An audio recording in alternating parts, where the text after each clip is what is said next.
Welcome to another edition of Spits and Suds. It's a Monday, and of course, we're talking off-season hockey. So much news to get to, and who better to talk with everything around the stars in the NHL than the man who helps run EP Ringside, Elite Prospects, the Late Game movie. He was in it as the goalie. Of course, he has his Shap Shots, which we'll get into, which is his Substack. It's the greatness of Sean Shapiro. Happy belated Father's Day, sir. Thank you. Thank you for having me on this week. And I'm happy to be. I'm happy there's still things for us to talk about. So I'm happy to be here. Man, there is so much to talk about, and we really appreciate your time. And I just love going like issue to issue to issue to issue. Just a great 30 minutes. And wanted to plug, you teamed up with Robert Tiffin, and it's on your Substack, Shap Shots, and it's also on Robert's, which is starsthoughts.com. You guys are my guys, and so we want everyone to subscribe to both. But you guys teamed up to talk about the Stars coaching search, and my question, haven't had Robert on to talk about it yet, is there someone in this article that you personally would like to see behind the bench? Yeah, my choice, my first choice, and I wrote the D Magazine column last week that ties into this, is my first choice would be David Carle. That's obviously the big what if is, to me, that's the white whale, the best candidate out there, your big splash move, your Mikko Rantanen trade level equivalent. Go get the guy who has turned down other NHL jobs, who is, yes, he'd be a first-time NHL head coach, but has won everywhere he's been, has all of that. So for me, David Carle is my first choice. I also understand that the David Carle one is very, it's an interesting situation because he did recently sign an extension at Denver. But as those college contracts are built where coaches can leave for NHL jobs, there's just might be some money and finagling to move around and things like that. And if you're the Stars, I'm a believer that you go and this is, the Stars have been in such a cycle, right, Gavin, where like Pete DeBoer had a good 3 years, 3 straight Western Conference final, but they've never really, and it's partially reflective of what the NHL is now, where coaches get moved and get hired to get fired. But I don't know, just as an organization, wouldn't it be nice to finally make the hire where you're like, you basically get the redo at the Jim Montgomery hire, like the whole like, and obviously, Yes. if Jim Montgomery hadn't had his off-ice issues and wasn't fired for personal conduct away from the rink, he'd probably still be the coach of the Stars. I think there's a lot of value in when you're trying to be one of these contending teams and you're trying to be one of these teams that wins the Stanley Cup, like there's a lot of value of being able to try to find that voice that's going to be there for a while. I know Paul Maurice was a newer coach with Florida and everything like that in Florida, but look at Colorado, look at Tampa, teams that won with coaches who had been there for a while in recent years. Try to start building that a bit, and that's my pitch for David Carle. And then there's other names for me just to kind of from that article to look at the other spaces. Like I think Carl Taylor would be a really good head coach, who's currently the head coach of the Milwaukee Admirals. I know you and had Steven on last week to talk about Carl Taylor, but I like Carl Taylor a lot. I also am. I personally would be fascinated to. I don't know how it fits in the. I don't know how he would be defined, but I don't mind the idea of a Glenn Gulletson, just from the. I like the way Glenn Gulletson has run the Oilers power play, and everyone will say, oh, he has McDavid and Draisaitl. Well, when he went in there, their power play wasn't clicking the way it should, and they've gone and like it. Sometimes being able so. Those are some of the names that pop for me when it comes to it, and but I'm also not one of those who's ruling anyone out at the same time. So I rambled there. No, it's good. What you did say to me though a week ago really resonated with you said either way Neil Graham needs to be behind one way or another the Stars bench, whether it's an assistant or a head coach. And I agree with you because if he's not promoted this time around to something like that, I mean Neil Graham has to like think elsewhere. Well, he'll be. He will be. He'll be. I don't think he'll be in the AHL next year, no matter what. I think there's I've spoken to some people, and basically other teams are starting to circle and are going to. They're probably. I don't know if any requests have been made, but I've heard teams are interested in interviewing Neil Graham for assistant jobs this summer, particularly maybe coming in to help run a power play at the NHL level. And Jim Nill has a pretty blanket policy that he lets people interview for better jobs than they have within the Stars organization, and it's a blanket policy. And I think it's a really good way to run your stuff, which Jim does. So I would expect Neil Graham to be an NHL assistant in the fall. The question is if the Stars are going to have that spot for him in Dallas or if he's going to get it somewhere else. And it's a fascinating little dynamic because Neil is ready to, for Neil Graham to take the next step in his coaching career, he needs to get some of that NHL experience behind the bench as an assistant. You know, one thing that you mentioned, Carl Taylor in Milwaukee, Steven did point out as far as his teams come at you hard. And I think Stars fans actually would like that. I know people don't know the name and don't realize that he was a Texas Stars assistant coach, but from everything Steven was saying, these Milwaukee Admirals teams are very physical and, he runs a very tight ship. He is he's a fair coach too about how he runs things. He pushes buttons. All coaches push buttons, but he pushes buttons pretty fairly. He's able to drive guys in multiple ways. Like he's a really good coach. I've talked to people, other people from around the AHL. Like his teams are always well prepped, and the structure doesn't break with the intensity. There's some coaches who are intense and bring a bit of a kind of like heavy attack, but the structure tends to break on the back end. That's never been something that Carl has really had with his teams. So that is really good point by Steven. Like he will be hard to play against, and you are going to wear teams down. And he's also he's fair to everyone across the room. It might be tough, but he's fair, and I think that's important. What a week it's been for Jason Robertson in the news. From just national people saying Jason Robertson, the Stars are entertaining it, to a Leah Simakopoulos report that says, all right, calm down. Are they, it's kind of blown out of proportion. And I do find it fascinating. And I do like that the Stars are kind of, from what I've heard, holding steadfast as far as it has to be the right deal. In other words, they're just not going to give you Jason Robertson, and there have to be some pieces in the mix, whether it's the Stars getting back some assets that they've lost the last couple of years through trades as far as draft capital, or some players that can contribute.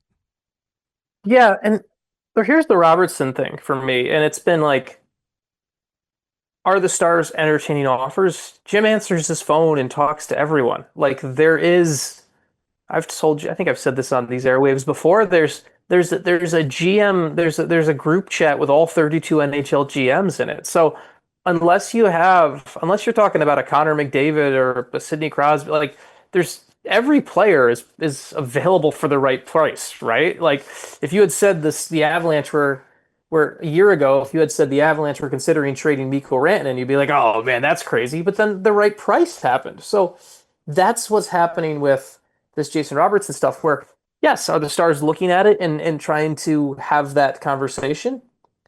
Yes, because they're not actively trying to move on from Jason Robertson. They're trying to better their team and see how it fits. One of the most hilarious ones to me was, like, I saw somebody on, like, it was, can't remember who, said that, like, oh, well, the Stars have wheeled back a bit from wanting to trade Jason Robertson. Instead, they prefer to trade Ilya Lyubushkin and Matt Dumba.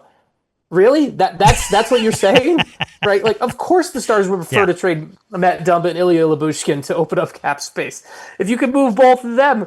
Like, it's so that's the silly season of all of this, where everyone wants to be an insider, everyone wants to have something, and really the reality is, when it comes to Jason Robertson, the Stars are listening, but they're not actively trying to move on from the player. They're just trying to better their team, and I think that's what gets lost sometimes in this. If they can move Jason Robertson to make their team better, Jim will do it.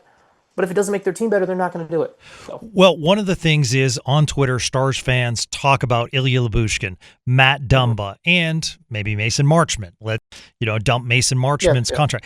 So I guess my question is Is there a market for those three players? Obviously, Marchment can put up some points, or in the last year of his contract has a 10-team no trade clause, but is there a market because these teams, like, what's the advantage of taking on a Lyubushkin and or a Dumba unless you're getting something else to spice up the deal? Yeah, it's like the Marchment trade is completely different than those two, right? Like Marchment is one where you're definitely going to find a taker for Mason Marchment.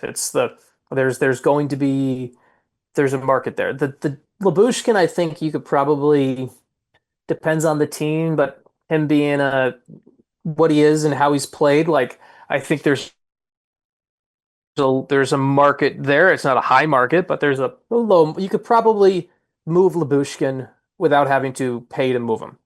Dumba is the really tough one of how are you going to get how is any team going to look at Matt Dumba and say, yeah, we'll trade something for you, especially when in their own head is like, you guys won't even play this guy in the playoffs. You guys drafted Alex Petrovic over him in the playoffs. Like anyone's going to look at it and be like, you have to get rid of him. So we'll take something else to take him off your hands. So that's the difficulty with the Dumba thing is how do you figure out how to move him, and can you can you move him and have a and get and not spend too much when you are a bit asset poor right now. So Dumba is really difficult. It's not an easy one to move on from, and I can't see why any other team would be like, I'd want to trade for that player at that contract.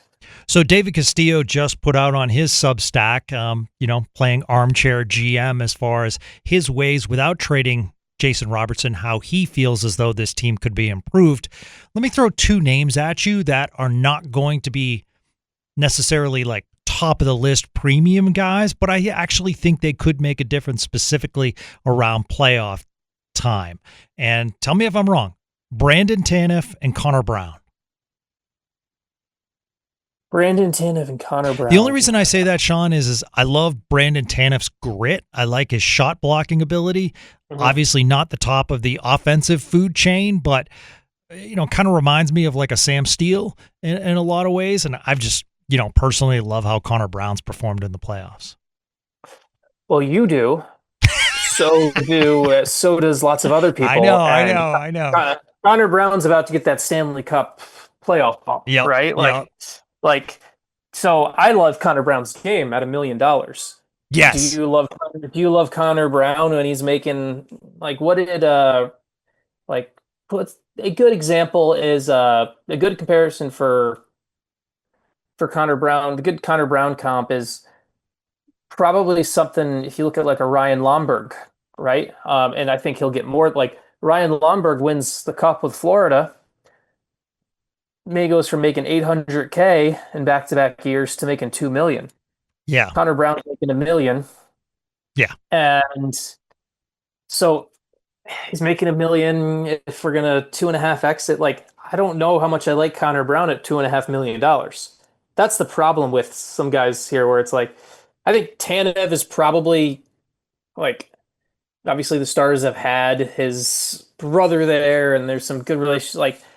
Tanev, I don't mind because it's the kind of as an age and where he's going to be. I think he's going to be closer to what his market value should be.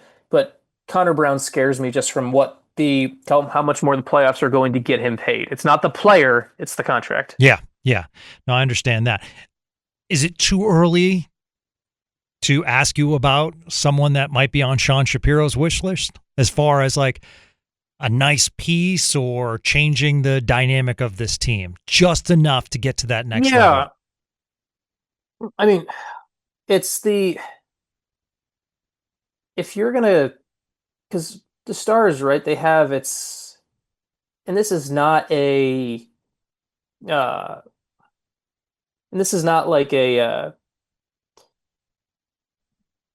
not a bold take, but if you're able to actually move on from Mason Marchment, if you're able to move Dumba or Lyubushkin, and I know it's big fishing and it's difficult to make some other things, but I can't help but watch the Stanley Cup final and watch what Brad Marchand's doing and think, how do you not try to bring him in and put him on a line with Tyler Seguin, right? Like if you're Yeah. the Stars, you can go and you can make the pitch, and he's a guy who's going to try to win another cup. And I know his number at 8 million is going to be pricey for next year. But if I tell you that, hey, you can move Marchment, if in a world where I've moved Marchment and say Dumba or Lyubushkin, one of those two out, I would love to. That would be my, because what if the Stars have the Stars' biggest problem in my view, Gavin, is um and I've talked about this a lot, and I know that's why some people think I dislike Jamie Benn. And it's not that I dislike Jamie Benn. I just have a honest view of how Jamie Benn's leadership style works. Jamie Benn needs the loud barker side by side with him, and he Yes. needs the guy, he needs the person who is in the room that will help people run through a wall without him having to say something. The other guy's there to do it. Joe Pavelski filled that role. Tyler Seguin has partially filled that role before, but it's hard to fill that role when you've been so injured as Tyler has. Like, I think if you brought Brad Marchand in, and if Jamie Benn is still going to be here, Jamie Benn becomes a better captain. That's my big fish wish Love it. list one. And I know it's is it trendy to talk about a guy who's playing great in the Stanley Cup final? Of course, but you are a power broker in the NHL right now, so act like it. That's what I Yeah. think. I think the Stars need to embrace that. Like they've got, there are fringe pieces and players where like, hey, maybe there's something we can find space on here or there that I would be interested in. But always start big for me. Always start big and then work your way down. All right, Sean, on the Marchand front, the term fleeced gets used a lot. And I think in this case, like, I mean, I understand watching Brad Marchand. I'm like, holy wow, it looks like he's playing like he's, 10 years ago. Yeah. Absolutely amazing. But at the same time, Boston did receive a second and a conditional second, which has triggered into a first-round pick. So it's a first-round pick and a second-round pick. To me, that's not too bad of a trade for Boston. Well, it's yeah, and it only feels bad. Like the narrative of it being fleeced and bad trade to me comes from the reality of you thought you were going to re-sign him, Yeah. and so, but you didn't have any confirmation that you were going to be able to re-sign him. So I think that's one where the inability to get a deal done with him looks bad and is worse for me than the actual return. When it came to the point that you weren't going to get a deal done, you move on and you bring in assets that could you have gotten more? Maybe. But I also don't like that. I'm not as hard on the Bruins for the trade return as some other people are. All right, a couple of NHL news and notes before we let you go, Sean. The NHL is working as far as cooperation with the Olympics. The countries are doing what's called the first six. First six on the roster for the Olympics. To me, this has a four nations feel to it, Sean. I went through every country thus far. USA will be released later today. I absolutely love what they're doing. Sean, I was breaking down Latvia today. That's my, I'm breaking down Germany. I'm looking at the Swiss, and just based on their latest world championship run, I'm like, man, the Swiss are now players. This is fascinating. So it had my attention, similar to Four Nations, this early, and that's a good thing. Yeah, and I think I like I like kind of building some buzz around it. Also, I like how it forces the NHL to not be able to back out and everything like that. And it also leads to some just some interesting it leads to some interesting. I like how I'm the weirdo who likes how it might highlight some of the non-NHL players for some of those countries too, where it's like, all right, like here's some names that pop up, right? Like, I mean, or even some guys who are NHLers. Like, how often in a day do we talk about Teddy Bluger and Connor McDavid in the same sentence, right? Like, it's just like, all right, that's kind of fun. So I like it. So. Yeah, no, I like it a lot, and I'm excited. And I wanted to end on this because I'm kind of like a trade draft nerd going back in time. So on this date in 1990, Sean, the NHL entry draft had a trade between Winnipeg and Buffalo. And Winnipeg, the Jets, traded Dale Hawerchuk to the Sabres for Phil Housley, Scott Arniel, and Scott Parker. They also swapped first-round picks with the Sabres and taking Brad May at number 14. And here's where the Stanley Cup kind of tie-in comes in. The Jets selected some high schooler with the 19th pick named Keith Tkachuk.